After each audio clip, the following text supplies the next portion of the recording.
Hi, how is everyone? Thank you so much for joining us today for our webinar. Before we get started, here's what we'll be covering. GoBarco's evaluation and implementation journey, their global rollout strategy and results across business units, and we'll wrap up with live Q&A. So have your questions ready. I'm Peter Cole, your host today. I currently reside in New Jersey. Shout out to all the tri-state folks with my amazing wife and 2 kids. I'm also pretty sure my whole family is on today to support me, so say hi. I'm currently an account executive at Ironclad and coming up on my 6-year anniversary. I spent 5 of those years as a customer success manager here, and that's where I had the opportunity to work with so many amazing customers. I'm sure many of them are actually in the chat today, and one is actually sitting with me here today. With me is Sarah Durham, legal counsel at GoBarco. We worked together for over 3 years. Sarah, would you like to introduce yourself? Yeah, hi everyone. My name's Sarah Durham. As Pete mentioned, I'm legal counsel at GoBarco Vita Root. My company is one of the largest gas dispenser makers in the US, if not the world. Don't quote me on that part. But yeah, I've been practicing law a little over 10 years. My job revolves mostly around, contract review, editing, negotiation, as part of the in-house counsel team. We've been using Ironclad since I started at my position, so almost 4 years. And I reside in Florida. So anyone in Florida, I live in like the Fort Lauderdale area. So yeah, I'm excited to be here and talk to you guys about Ironclad. Awesome. Thanks so much, Sarah, for your time. Let's start at the beginning. Can you paint a picture of what contract management looked like at GoBarco before Ironclad, and what was driving the urgency to find a CLM solution?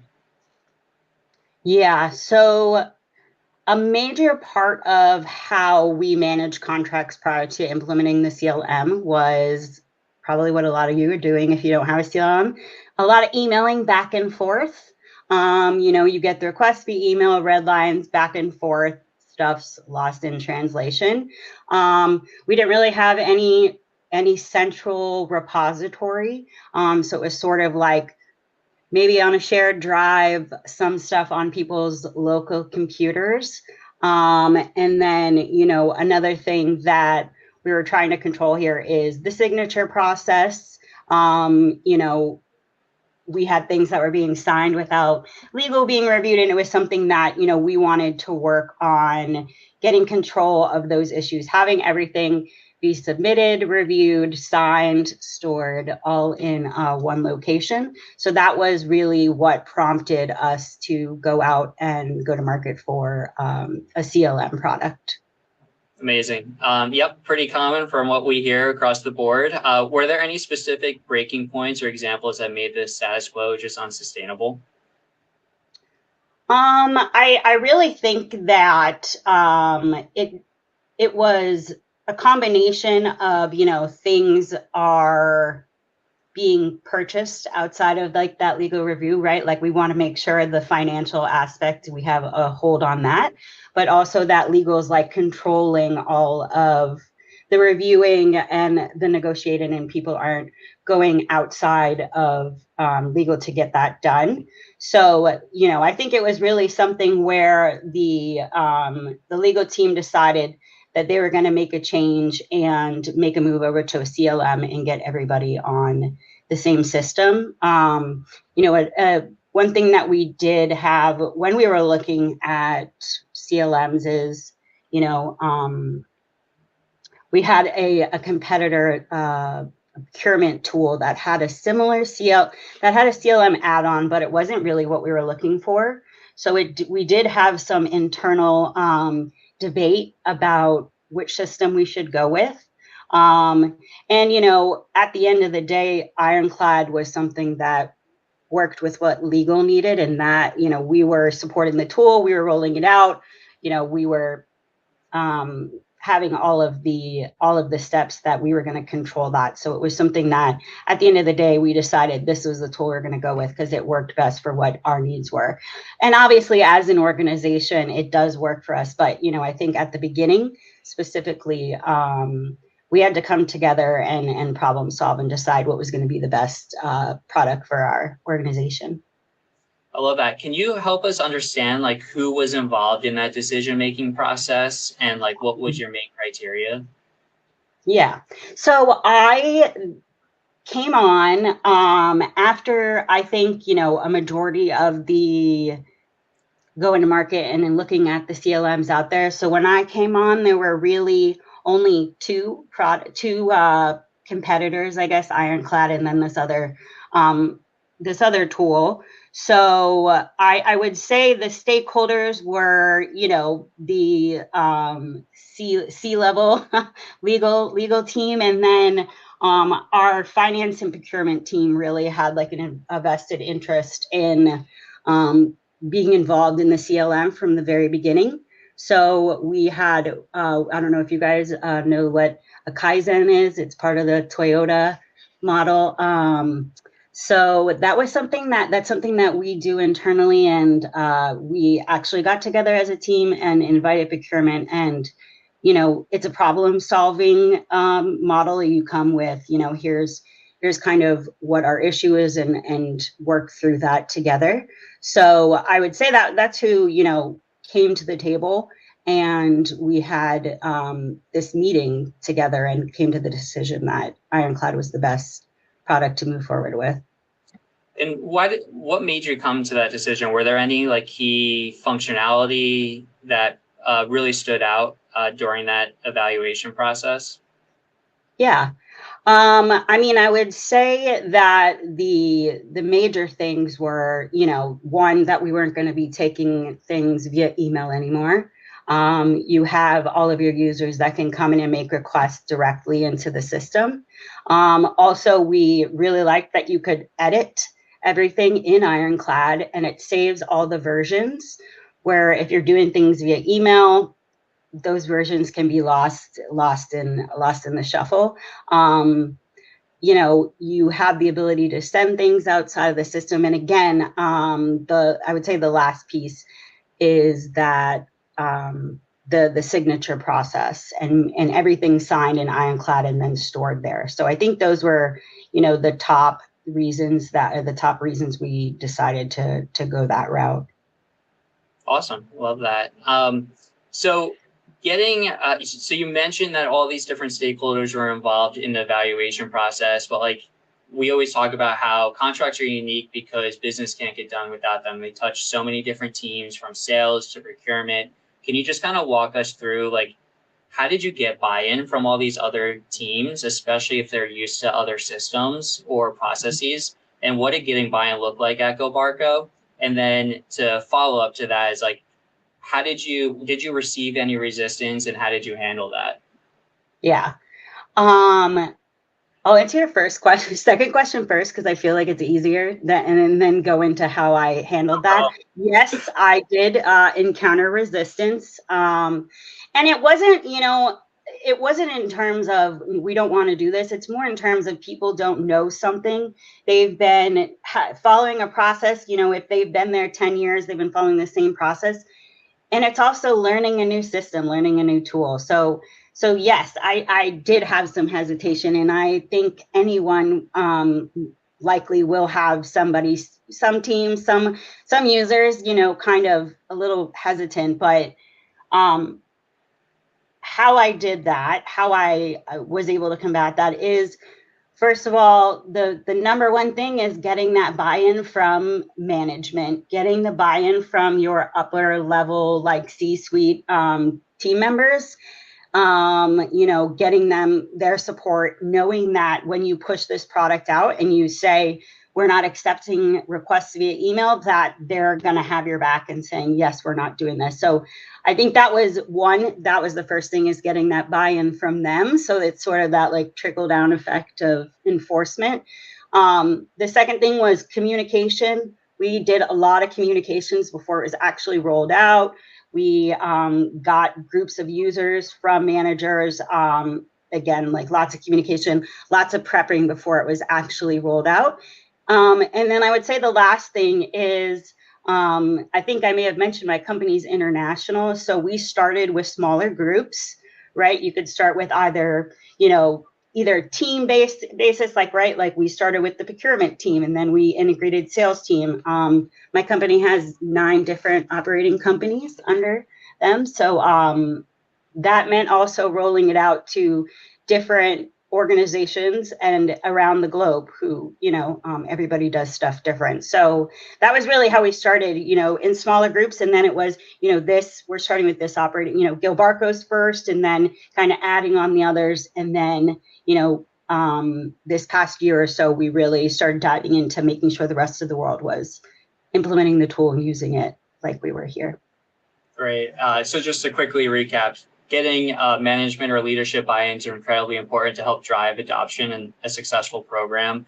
Identifying like champions in all these different groups and starting small and then expanding from there.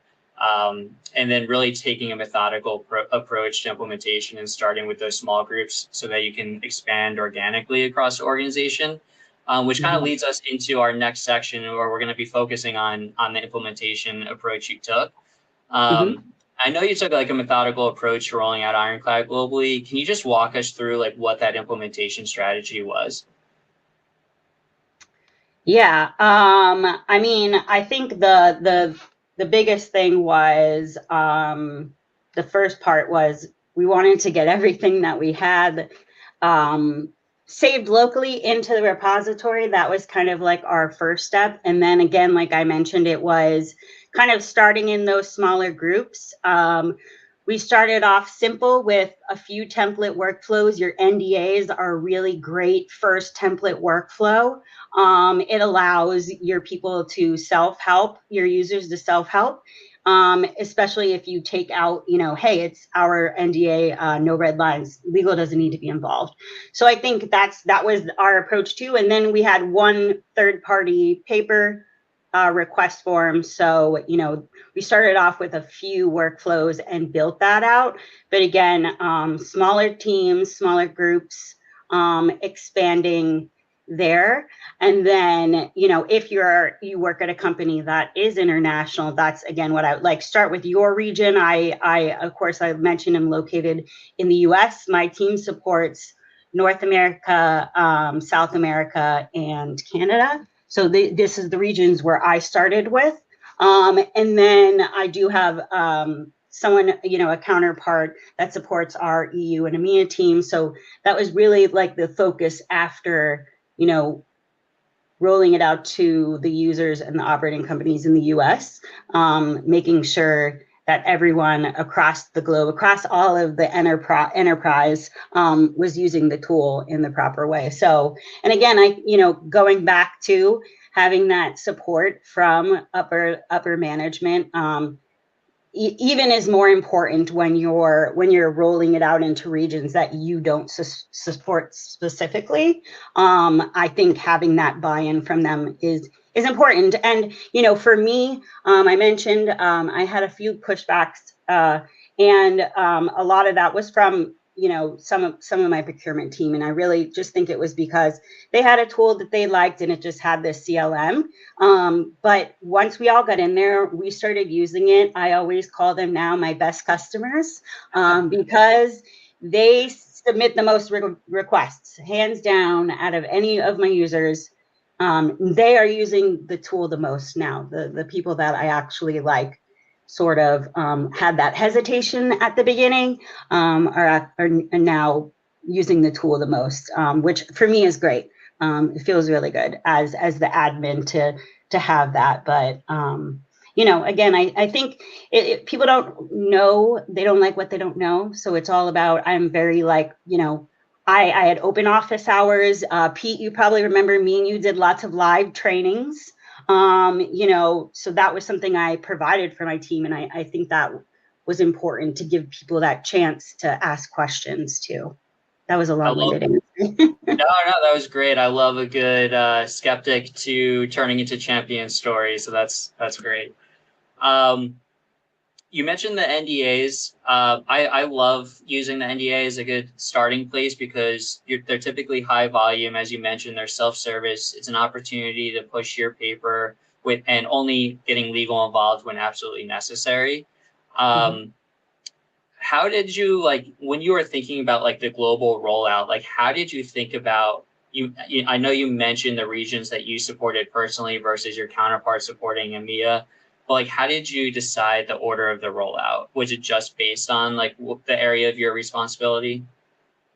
Yes, it was based on that, but it also was based on the volume of requests that come through. The Gil Barco receives the most, my team receives the most requests internally, and I have run the numbers on that. I just actually ran the numbers on that before this, so I can confirm that. So I think that was like, let's start with like the largest pile for, right? Let's start with the company that gets the most requests, the largest volume. Start there, get those users using it, and then kind of again like have that trickle down to, now you have some other companies where maybe they're getting 3 requests a month. So that was really how I started that, rolling out across the regions. Makes sense. Yeah. So one of the reasons why I loved working with you is because you quickly became an ironclad expert, uh, and in building workflows. We used to have recurring meetings and often felt that you knew the product better than I did, which obviously kept me on my toes. Can you help us understand, like, what was your learning process like? And can you share examples of workflows that you've built that made like the biggest difference for your organization? Yeah. I would say first, if you are the main admin like me, and you're new to Ironclad, I would really encourage you to do the academy training. I think that set me up for success at the beginning. That was something I invested my time in doing. I knew my company was going to look to me to build out the workflow, so I knew I needed to know everything about them. I also, again, like you said, like when we were working on building these out, I took an interest in learning how to do it. Let me, you show me, and then now you watch me do it. I'm a person who learns by doing. So lean on your CSM for that support. They're amazing. I learned so much from Pete and from Caroline, who is our other, she implemented the product with us. So that was really something that I did that's helped me, building out the workflows. But I also want to mention I attend all of the like new release webinars. I like to keep my finger on the pulse, as they say. Like if this is something that you want to incorporate into your organization and get everybody to buy in, the quickest way to do that is for you to become invested in the product. Like my team knows how much I like Ironclad, how much I'm invested in it, and that means like, that everything's going to be up to date. There's not going to be, workflows that are outdated because I know that there's been a release.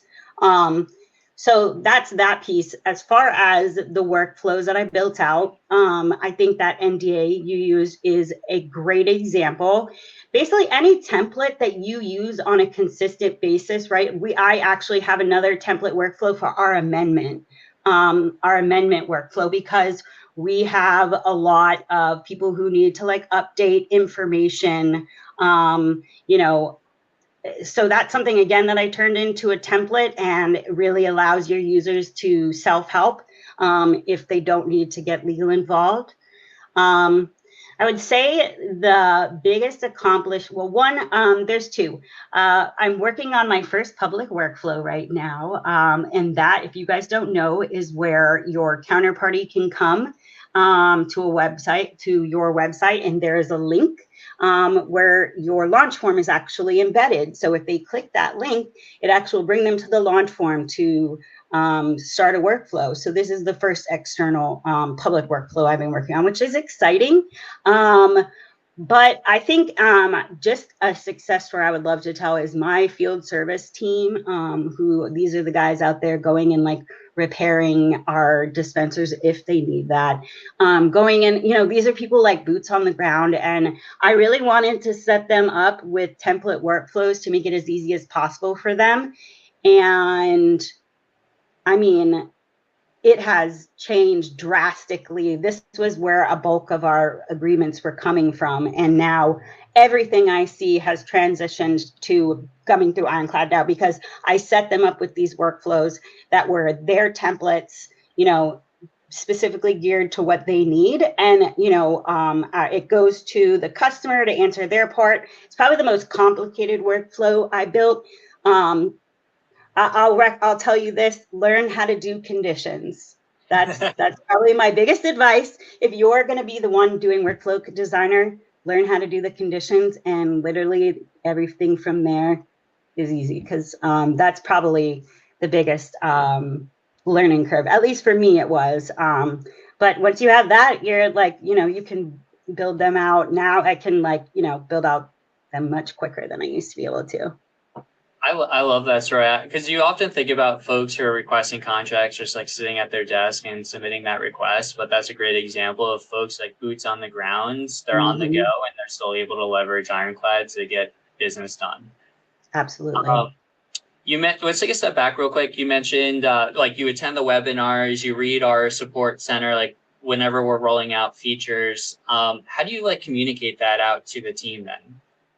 Yeah, we have a bi-weekly meeting with the legal team. So if there are any major updates, I share that with the internal legal stakeholders. And then I also created a specific Ironclad SharePoint page where I will go and I will actually post the article that Ironclad releases anytime there is an update. So I'll post the article so my team actually will get alerted that I've made a post, so they can see and look at any new releases. I also will put, if I do any training videos, I'll add the training videos there, just so there's one central location where people can go and access all this material. It's something that I also send people every time I create an account for someone. I have kind of a scripted email now that includes my training guide that I made, a link to my SharePoint, as well as a training video. And that's sort of the setup email that I've constructed whenever I have a new user. So I really use the SharePoint to communicate releasing new features, any updates to my users. Yeah, I love that idea, because I often would receive that question when I was a CSM, like, how are your other customers communicating all these changes out to the orgs? That's a great example. Let's talk about results. I know during our discussions, you talked about cutting contract review time down dramatically. What kind of impact has that had on your business? Yeah, so I would say before we implemented Ironclad, with all the back and forth in email, it was probably taking more on a 2-week, 14-day back and, before it was executed. So that's something that we were able to, with Ironclad, significantly lower that number. Now, the average is probably about 3 to 5 days. And then if it's an NDA with no red lines, I get most of those requests, and it could be done in an hour if there are no red lines again and everybody signs. So, the template workflows just allow you to process things way faster. But again, a major breakdown in that time is that back and forth on email, and there is something lost in train. And then if you have red lines, and now maybe you're talking to the internal stakeholder at the other company, but you have to transition to legal, and there's just lots of back and forth, and now we have to get it signed, which delays the process. So, that was one of our big goals, was how do we get that time down? How do we provide a better service to our internal stakeholders where, they know it's going to take 14 days. They're less likely to follow the process. They're less likely to come to legal. If they know they're going to get something back in 3 to 5 days, they're going to follow the process. In an NDA, they can come and do by themselves. So it's just something that we were able to eliminate a lot of, missed opportunity, time management. It just allowed us to really, really close that gap there.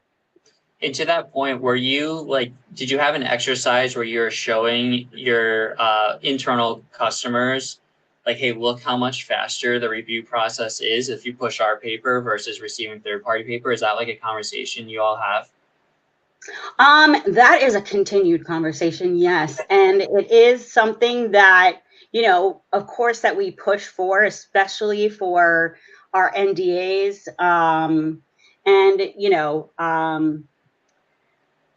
Things of that nature. But we ran, we used to, when we first implemented Ironclad, I'd encourage you guys, especially when you implement, to utilize insights. I'm still using insights. I'm about to give a presentation, and it's just like a review, and, hey, let's look at how many contracts have been executed year to date, right? What was the average review time? So you can look at those and create KPIs for your team if that's something like you want to work against. And that was something we really strive towards in the beginning, going back to that, like, average review time. You wanted to lower that. We also wanted to work on, having contracts where legal wasn't needed, like where there wasn't that touch point. So I think, did that answer the question? Yeah, that was perfect. I'm looking forward to seeing. So you mentioned you brought it down, time to review on average down from 14 days to 3 days, and you're able to leverage our insights reporting tool to get access to those metrics. I'm looking forward to seeing like how public workflows actually impacts that even further. So we'll have to have a follow-up there. But besides like metrics, is there anything else or any other benefits you're seeing, even if you want to tie it into how you talked about, like, how the procurement team they were original skeptics, maybe some of them, and now are champions? Like, do you want to talk about how maybe they're leveraging Ironclad outside of monitoring like the speed of contracting? Yeah. One, I would say it's given huge visibility to my procurement and finance team, where they are so much more involved, even a year ago, than they are now. Which is allowing us to find things that we need to get involved in that maybe we weren't at the beginning. So I think everyone having that central visibility, having everyone know this is where you should go to look for the contracts is huge.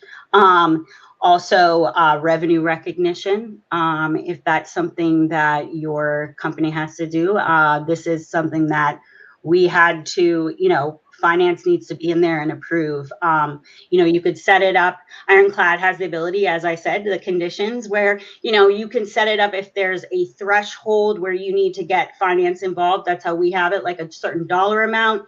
You can have them looped in, versus if it's not, if it's below that number, they're not added. So that has given us a lot more visibility there. And again, like, not having issues with that revenue recognition, as well as, just approving contracts, making sure legal has actually reviewed spend, and just the going back to the contracts, like being sent back and forth via email for review. So I think that was something that, we were able to eliminate besides this. So all of those were just huge benefits to across the organization. And I think we're only expanding that, as far as, I think I mentioned the rest of the world is, sort of within the last year really amped up into using Ironclad, and now we're involving finance and procurement in those regions as well. So I think it's just allowing us to have a more holistic, like, enterprise level view of all of our different operating companies in all of the regions. Do you feel like the procurement team and finance teams have a better pulse on what renewals are looking like, especially on the spend side, to ultimately reduce that contract leakage? Yeah. So another thing that I did was, once we had everything migrated, essentially, was I would encourage you to utilize the contract reminders. I have a special procurement group I created for just my procurement team, and they get I think it's 90 days prior to expiration. If anything's going to expire, they'll get an email about it. They'll get an email alerting them that they have to these contracts are expiring.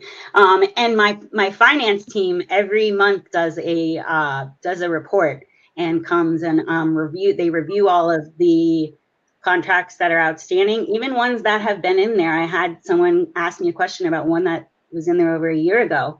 So I know they're doing the work, they're doing the research, and I love to see it, and I am wanting to support them, and we're wanting to get them more involved because it's just better for everybody. I love that. So we worked together for a while, and I know metrics are really important, especially to your senior leadership team on legal. And I remember when I came on site for a QBR with your leadership team, there were some learnings when it came to metrics. We noticed that not all your regions were on the same page because you had different folks managing different workflow configurations across different regions. And it became clear that a global steerco was probably needed in order to make sure that the Ironclad program was consistent and successful across the global organization. Can you just walk us through, like, what were some of the learnings and what have you changed since that last onsite we had? Oh, wow, Pete, that so much has changed. So much has changed since then. Well, one, I now have a counterpart in EU and EMEA supporting my lawyers there, which was so huge because I just wasn't able to give them the support they needed to really push out the tool in their region. So that was something that I had to do. That's something that changed.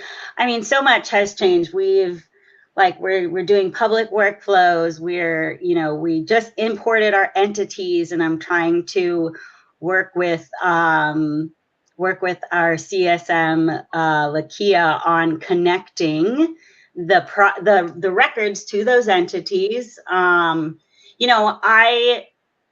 We have probably 25 to 30 active workflows, and a huge project my team worked on this year was building out the template workflows for our team across the regions, right? So the MSA for the EU and EMEA and the US. So that was something that we really concentrated on this year.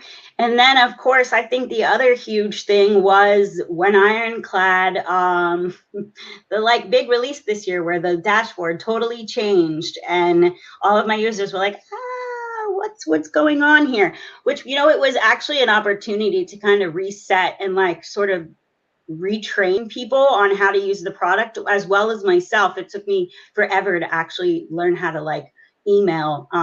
Everything's in a different place. So, for me, it was an opportunity to become excited about the product growing and learning more, but also to take the opportunity to train my users again on these new features.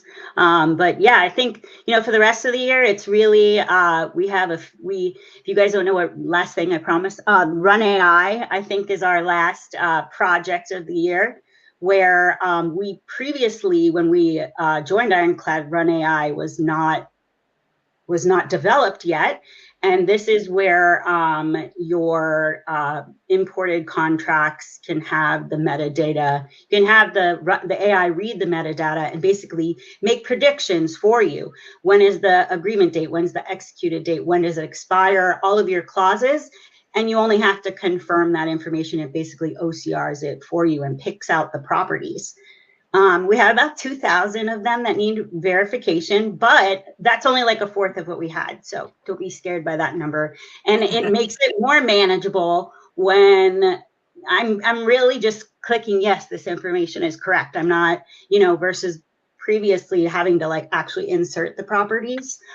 So yeah, I think that's probably the last big project. And then,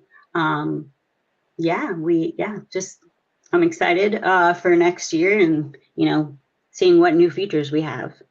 Yeah, I love that. I love the run AI feature and entities. The ability to say, hey, we haven't been tracking this data point, but we really would like to. How do we do Mhm. that? And just being able to rerun it in your repository is very powerful.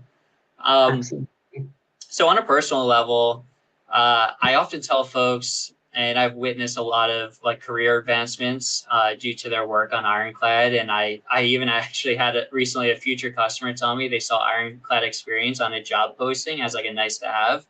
Can you Wow. just help us explain like what has Ironclad done for you in your Mhm. career? Mhm.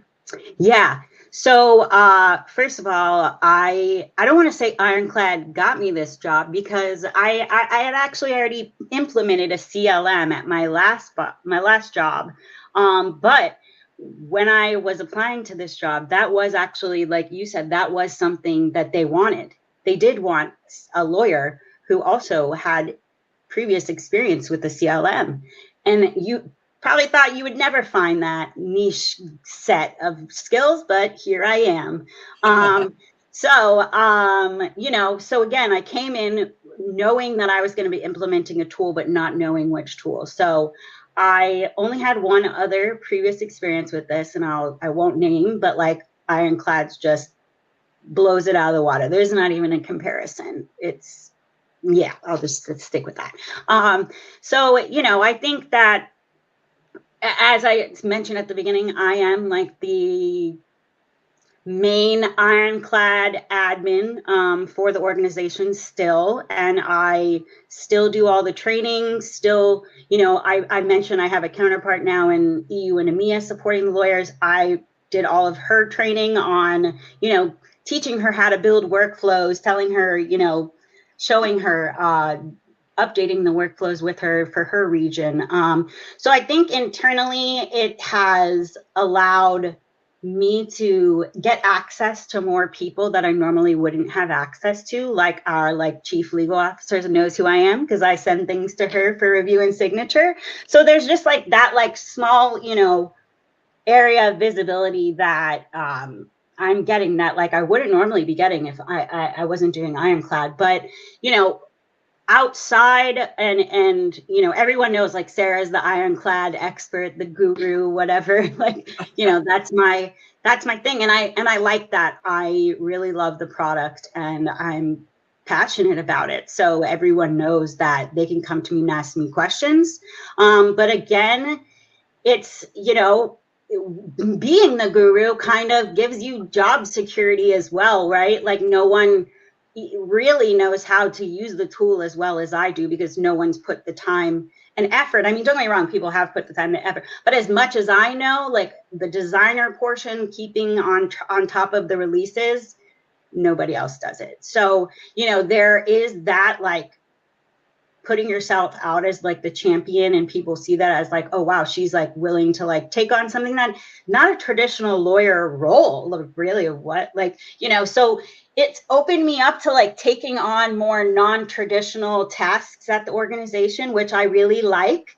And I think if I ever did go to another organization, this would just be something that would also like boost my resume. I now have implemented 2 contract management systems, and obviously gotten way deeper into Ironclad than the last. But I think that that's something that would just excel me if I ever did need to use that.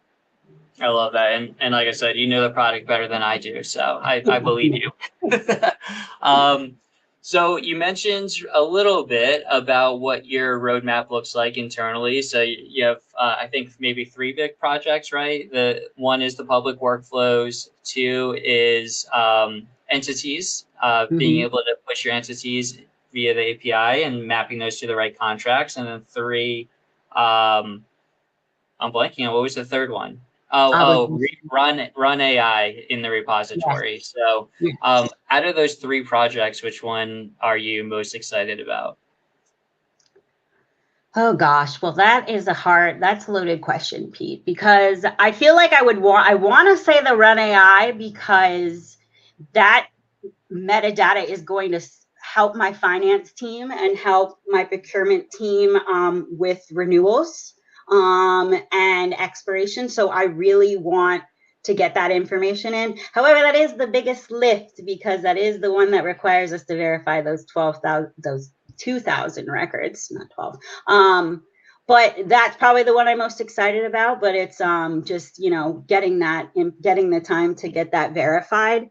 So you're most excited about that because you know it have like the biggest impact on multiple teams, it sounds like. Absolutely. Yeah, I think, you know, one, it's better to have, if you're actually wanting to capture the information accurately in terms of your repository record, like, you know, expiration dates, renewals, you know, auto renewals, when is this expiring? You have to have the agreement date and expiration date.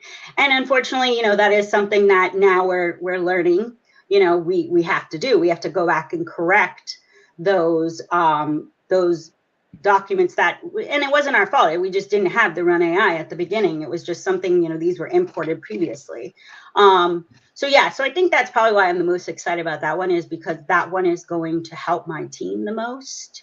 The other one is probably the public workflow. And that is only because that is something that's been a new learning opportunity for me. I've been working with a legal engineer at Ironclad. But I also, it is, you know, we're going more into the like software as a service, like going more into that area where, you know, a lot more people are doing things online, and a lot, you know, we have products coming out that I think the public workflow would be such a great, you know, it would be just perfect for. And obviously, like, everyone on my team agrees. So it's something that we're starting off. I'm starting off with one product for this public workflow, but then it's going to grow and eventually hopefully be all of them. So that is probably what I'm the next most excited about. Yeah. I love that. For everyone listening in, Sarah was really worried about over talking, but Sarah, you've done a great job. We're actually ahead of schedule. So what we're going to do now is we're going to actually cut to the live Q&A. So for everyone listening in, if you haven't already done so, feel free to drop your questions in the Q&A section, and we'll get tackling. So I'm actually going to take this one first, since we were just talking about this. We have a question of, what type of contractor are you using for your first public workflow? Oh, yeah, that's a great question. So it's a little bit of a complex situation. It's an order form. So basically, these are customers that we already have under a master agreement with us, so that they're essentially adding on additional products to that master agreement. So we're just using an order form for this public workflow. However, it's not a simple, like, oh, you just fill it out. There are trial periods where, like, oh, you may be entitled to a trial period, you may be not.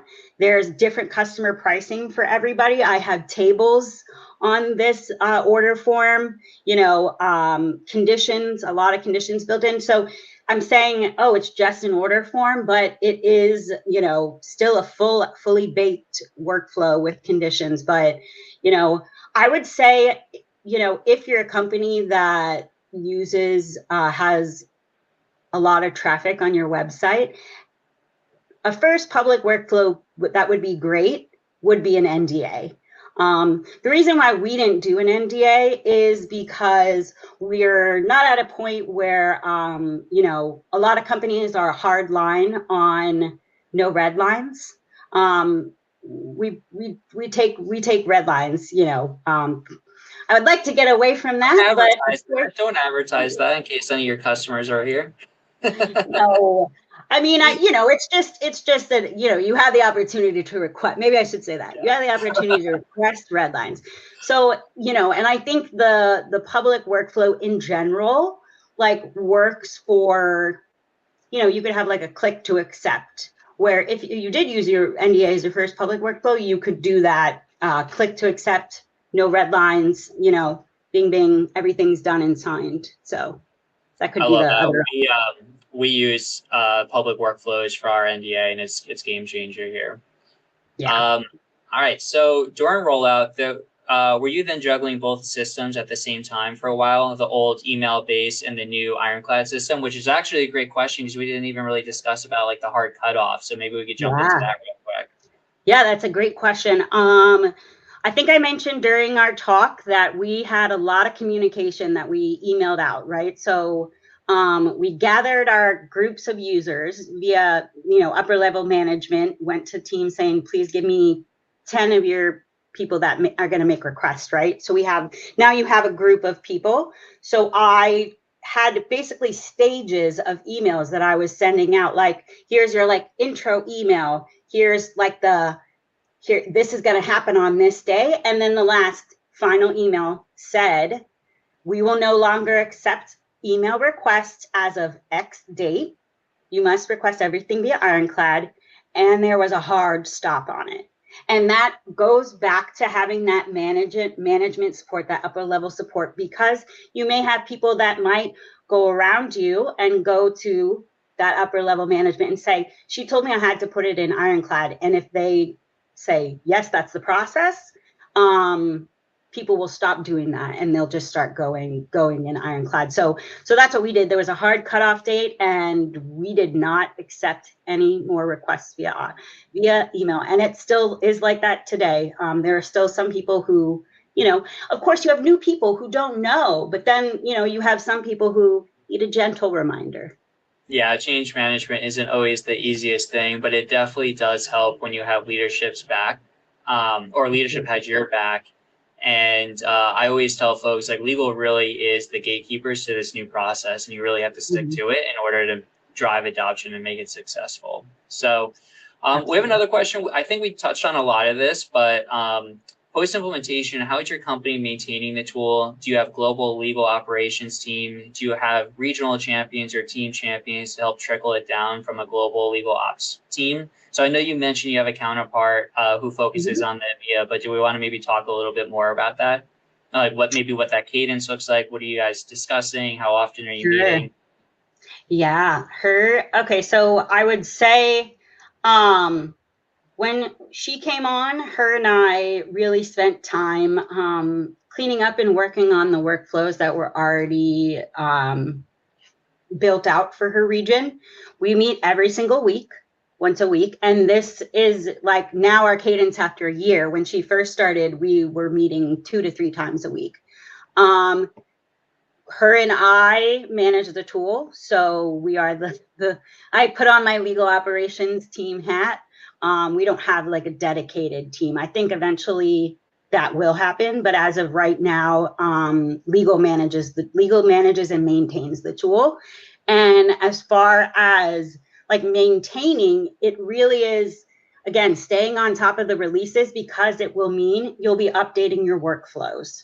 Anytime there's a release, that needs to be reflected in your workflows, right? Like for instance, entities, you need to go in now to your workflows, you need to add that property so that your users have that option.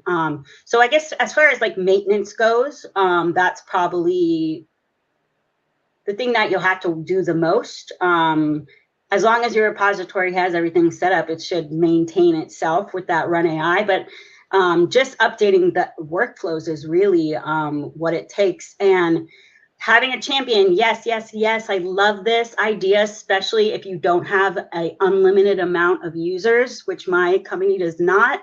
It is amazing to have those champions either per region, per team, right? Like on my EU sales team, like they have 3 people who enter the requests for their team. My US sales team has a few people that enter the requests for everyone, right? So those people have been elected by their management saying, everybody go to this person and they will enter the request and see it through, and they see it all the way to the end of the process. And then that person just gets returned the signed copy of the document.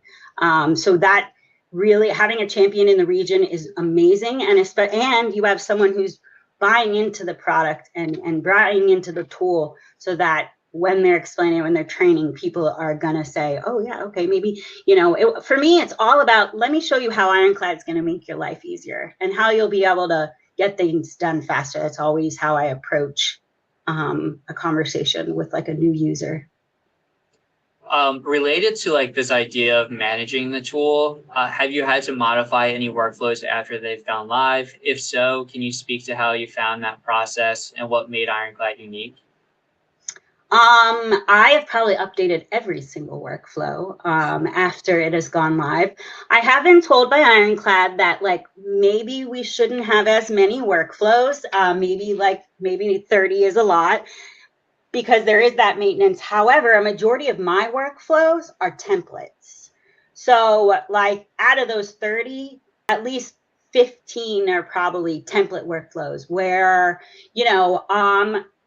they don't need to be updated, I find, as much as the third-party workflows where, you're getting your counterparty, you're getting requests for counterparty paper review.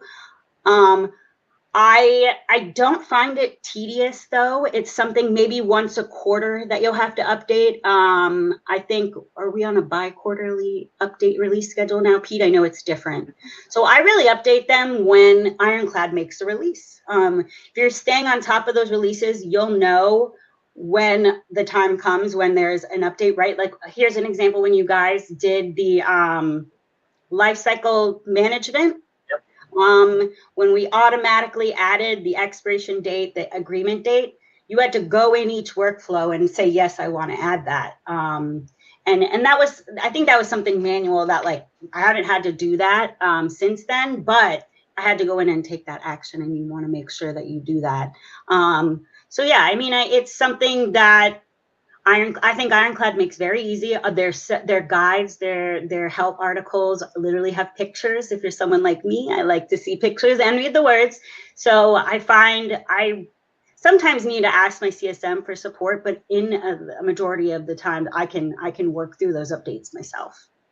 That's awesome. Yeah, and I always like to tell folks like, business is always evolving, especially at a rapid pace these days. And in order to squeeze the most value out of Ironclad, you have to make sure that Ironclad's up to date with whatever your latest processes are or your updated templates, et cetera. And hopefully we make that easy for you to make those updates. Absolutely. All right. So this is a question more around like licensing. So I guess for the procurement team specifically, like does everyone on the procurement team have a license? And then for folks who like rarely have to submit contracts, maybe just a couple of times a year, do you let them email in, or do they all have access to Ironclad? That is such a great question. And for me, probably the number one thing I'm always working against is my user count. I will say this, yes, everyone on my procurement team has an account, but only the people that need to approve, right? Like we have our procurement team divided by commodities, right? So I have set up conditions in my workflows where my user has to come in and they have to select which commodity it is, automobile. It knows that if they select automobile, it needs to add this person from procurement based off of what I told it. These 5 people support these commodities. So, and I would say that is another area where I have people that are champions. My procurement team does most of the entering for the other users. Like, HR comes to my procurement internal stakeholder and says, hey, we're wanting to contract with this company, and can you get legal to review this? So they give it to the procurement person, they enter it into Ironclad and see that process through, and also have that procurement approval. Yeah, so that's how I do that. I do not give everybody a license. However, I do not let them email it in, which I know that makes no sense. How do you do that? I try to find out if they have a champion. If they do, I will say, please work with X to include this. Sometimes I will enter stuff for them. If it's a one-off, if it's something that. If the person's coming to me like more than twice, I'm giving them an account. right? I'll tell you guys this, and this will be the last point for this question. I do a quarterly accounting of usage. So if you're a person who doesn't have unlimited licenses, I would get in kind of the habit of doing this. It allows you to give people those licenses for the one-off, and then when you're reviewing, you just remove them if they haven't used it since then. So that's something we've gotten into the habit of doing since the beginning. Yeah, that makes sense. For implementation, did you need a full-time position to manage the system, create and tweak workflows, update users, verify data in their records, etc.? I'm wondering what kind of resources you would realistically need to implement the system at the beginning and to manage the system going forward. Well, the full-time person was me. So I would say yes, absolutely. You do need someone who can dedicate the time and the resources to building it out if you want it to be good. And that could be one of your lawyers. It doesn't necessarily mean that you need to go out and hire someone. There might be a lawyer who, like me, likes this stuff. They're interested in this. They want to know. But at the same time, some of my work was taken away because they knew I was going to be spending that time implementing. I wasn't going to be able to be reviewing contracts if I was spending, 20 hours a week working on Ironclad. So we just really divided the work between us a little differently, where it was known that I was going to be doing a more of kind of that legal operations managing. But now, almost 4 years later, that has changed, right? I am doing more now reviewing of contracts because we have, had the system a little bit longer. Maintenance is maybe every quarter. But yeah, I would say if you can source it internally, that would be best, only because then you could have that same person doing the upkeep and maintenance and they know the tool. Of course, I'm sure it could be outsourced and extra. We did have someone, we had outsources help us input contracts. We had 10,000 backlogged. So that was an area where we used outside resource to get everything in there, those big lifts maybe. But I would say, it definitely needs to be someone that is able to dedicate a large amount of time, especially at the beginning when you're building out. Yeah, and that ties back to what we were talking about earlier, is in order to squeeze the most amount of value out of any tool, you typically want someone dedicated to managing that tool and making sure that it's up to date with whatever your processes are today.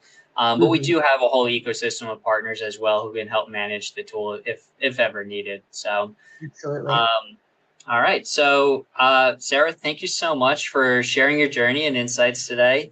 And thank you for the audience for joining us.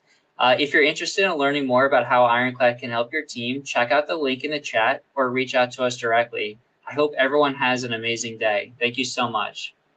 Bye, everyone. Thank you. Bye.